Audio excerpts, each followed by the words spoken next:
इस वीडियो में हम लोग एनसीईआरटी का जो 12वां उदाहरण है इसको समझने की कोशिश करेंगे। पहले मैं इसे पढ़ रहा हूँ, ध्यान से सुनिएगा। 2 ग्राम बेंजोइक अम्ल 25 ग्राम बेंजीन में घोलने पर हिमांक में 1.62 केल्विन का अवनमन होता है। यानी जो बेंजोइक अम्ल है ये हमारा क्या है, विलेय है, और जो बेंजीन है वो क्या है, विलायक है। तो विलेय को हम किस लिखते हैं, स्मॉल डब्ल्यू से। स्मॉल डब्ल्यू क्या है, 2 ग्राम। विलायक को लिखते हैं कैपिटल डब्ल्यू से। कैपिटल डब्ल्यू क्या है, 25 ग्राम। हिमांक में अवनमन को किस लिखते हैं, डेल्टा टी एफ से। वो कितना, 1.62 केल्विन। बेंजीन के लिए मोलल अवनमन स्थिरांक मतलब के, मोलल अवनमन मतलब कि आपको के एफ दिया गया 4.9 केल्विन किलोग्राम प्रति मोल। यदि यह विलयन द्वितीय मतलब डाइमर बनाए तो अम्ल का संगुणन कितने प्रतिशत होगा। पहले मैं द्वितीय आपको समझा दूं।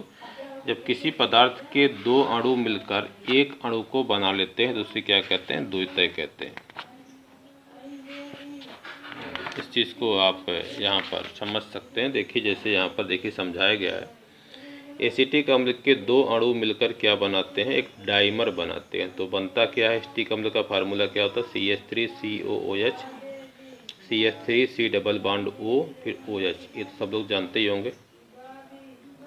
तो ऑक्सीजन और इसके हाइड्रोजन के बीच में यहाँ पर हाइड्रोजन बॉन्ड बनता है। उसी तरीके C डबल बॉन्ड O इसका इधर होता है और इसका OH इधर होता है। तो यहाँ पर भी क्या बनता है, हाइड्रोजन बॉन्ड बनता है। तो ये क्या बनाते हैं, डाइमर। इसको हम डाइमर या द्वितीय कहते हैं। उसी तरीके से जब बेंजोइक अम्ल होगा तो यहाँ जो CH3 इसकी जगह हो जाएगा C6H5। यहाँ पर भी C6H5। यानी एसिटिक अम्ल और बेंजोइक अम्ल दोनों को अगर बेंजीन में डाला जाता है तो क्या बन जाता है, डाइमर बन जाता है। तो क्वेश्चन तो आपने समझ लिया। अब देखिए हम इसको हल कैसे करेंगे। पहले हम लोग लिखेंगे दिया है, हल से शुरू करेंगे। दिया है, अभी मैंने आपको समझा दिया था कि जो बेंजोइक अम्ल का द्रव्यमान है वो कितना दिया है, 2 ग्राम। और बेंजोइक अम्ल क्या है, विलेय। इसे लिखते हैं स्मॉल डब्ल्यू से। स्मॉल डब्ल्यू बराबर 2 ग्राम। बेंजीन है वो 25 ग्राम है। वो किसका काम करेगा, विलायक का। तो उसको लिखेंगे कैपिटल डब्ल्यू से 25 ग्राम। हिमांक में अवनमन हुआ 1.62 केल्विन। मोलल अवनमन स्थिरांक 4.9 केल्विन किलोग्राम प्रति मोल है। सबसे पहले हमको निकालना है विलेय का मोलर द्रव्यमान।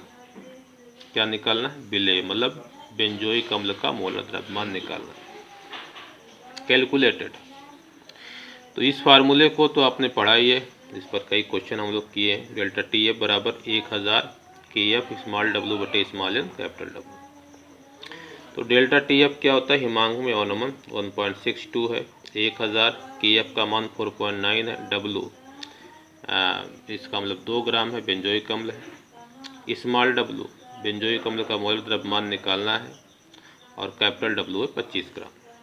तो जब स्मॉल डब्ल्यू स्मॉल यम इधर जाएगा तो 1.62 इधर आएगा। ये समझ में आ रहा होगा, पक्षांतर हो रहा है। इसको मैंने इधर किया और ये यहाँ आ जाएगा।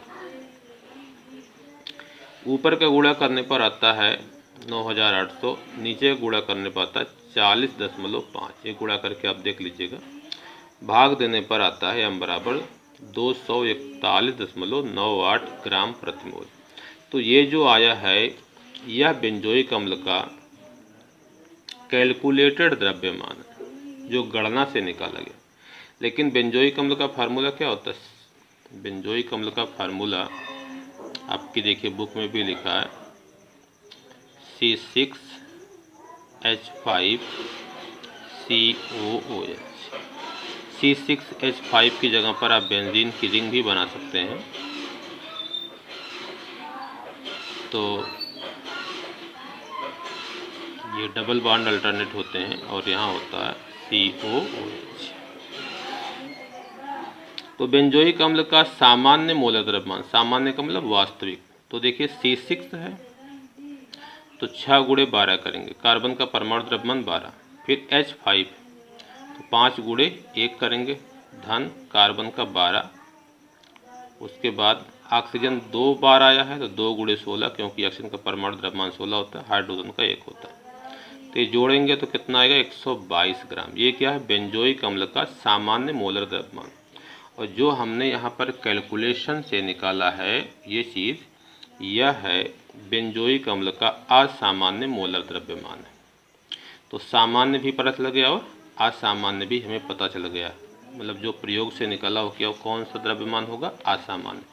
और जो वास्तव में हम लोग निकालते हैं कैलकुलेट करके मोलर उसके फार्मूले से, वो कौन सा द्रव्यमान होता है, सामान्य मोलर द्रव्यमान होता है।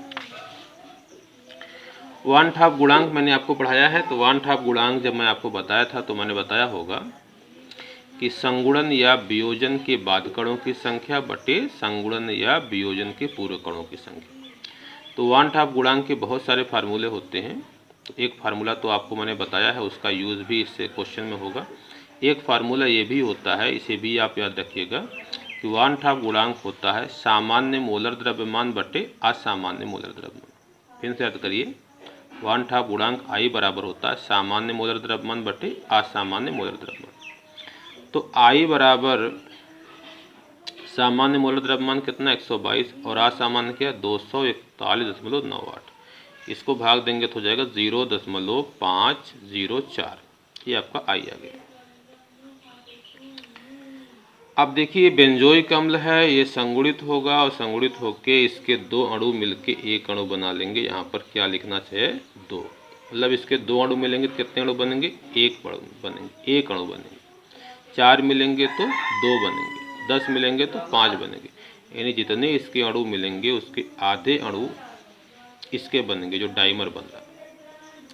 अब अगर प्रारंभ में इसका मैं 1 मोल ले लूँ, कितना ले लूँ 1 मोल, और उसमें से x मोल जो है वो क्या हो जाए, संगुणित हो जाए।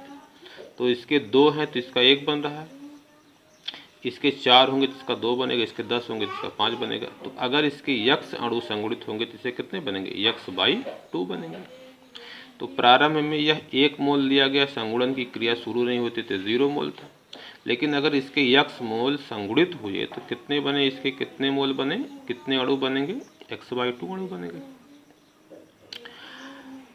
तो अगर इसके x अणु संगुणित हो गए तो अब इसकी कितनी मात्रा इसके कितनी मात्रा बची है, मतलब इसके 1 मोल थे और x मोल क्या हो गए, संगुणित हो गए, तो कितने बचे 1 - x। और इसके x मोल के संगुणन से इसके कितने मोल बने, x/2 मोल बने। तो देखिए संगुणन के बाद अगर हम संगुणन के पूर्व कणों की संख्या निकालें तो यहाँ पे 1 है, यहाँ पे 0, केवल 1 कण है। अगर मोल के रूप में लिखे संगुणन के पूर्व मोलों की संख्या भी हम लिख सकते हैं, कणों की भी लिख सकते हैं, कोई दिक्कत नहीं। लेकिन संगुणन के बाद जो है अगर हम कणों की संख्या निकालें तो ये कितना बचा 1 - x, और ये कितना हुआ x। तो इसको और इसको क्या करेंगे, जोड़ेंगे। ये इसके कणों की संख्या है संगुणन के बाद और ये इसके कणों की संख्या, तो दोनों को क्या करेंगे, जोड़ेंगे। तो 1 - x + x/2 बराबर क्या होगा 1 - x/2। भाई x/2 माइनस है, x माइनस है और x/2 प्लस है, तो 1 - x/2 हो जाएगा। अब उस फार्मूले का हम यूज़ करेंगे जो हमने आपको थ्योरी में पढ़ाया था, संगुणन के बाद कणों की संख्या बटे संगुणन के पूर्व कणों की संख्या, किसके बराबर होता है, I के बराबर होता है। तो संगुणन के बाद कणों की संख्या क्या है 1 - x/2, संगुणन के पूर्व कितनी है 1 है। तो जब इसको इधर करेंगे तो 1 - x/2 बराबर 0.504। अब ये वाला जो माइनस वाला पार्ट है इसको पक्षांतर करके इधर लाएंगे और ये वाला पार्ट इधर ले जाएंगे तो ये प्लस इधर क्या हो जाएगा, माइनस हो जाएगा। तो 1 माइनस जब करेंगे तो आ जाएगा 0.496। अब x/2 बराबर इतना आ गया, तो x बराबर क्या होगा 2 से गुणा करेंगे तो 0.992 आ जाएगा।